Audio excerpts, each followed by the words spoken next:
Recording studio Ekangar सराय। बिहाउती के साड़िया काटले बवा बना साड़िया के जान माटी में मिला ले बहुसारिया के जान माटी में मिला ले बहुसारिया के जान जहिया तोर की नाई तो बिहाउती के साड़िया काटले बवा बना साड़िया के जान जहिया तोर की नाई तो बिहाउती के साड़िया काटले बवा बना साड़िया के जान काटले बवा बना साड़िया के जान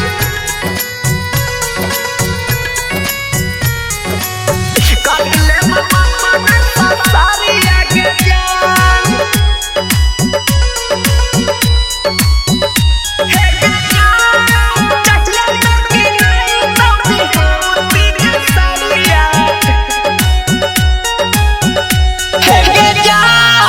जखनी तो दुआरा पर लागत बरातिया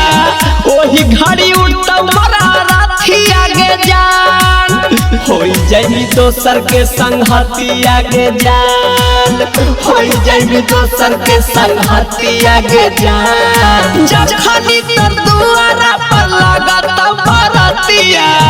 ओही घड़ी उठता मरा राथिया के जान हे जान जखनी तो दुआरा पर लागत बरातिया ओही घड़ी उठता मरा राथिया के जान काटले बवा बना साड़िया के जान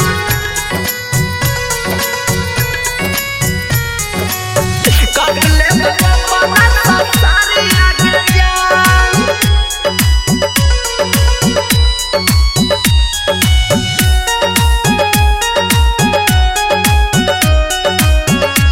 इसका रिकॉर्डिंग स्टूडियो एकंगर सराय।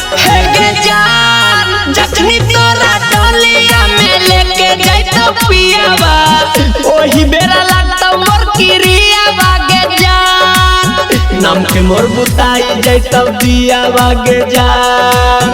हमारा बुताई जाइतो दियावा के जान भोरे भोरे जब तोरा लेके जाइतो पियावा ओही घड़ी लागत किरियावा के जान हे जान जखनी तोरा डोलिया में लेके जाइतो पियावा ओही बेरा लागतो मोर किरियावा के जान इसका रिकॉर्डिंग स्टूडियो एकंगर सराय।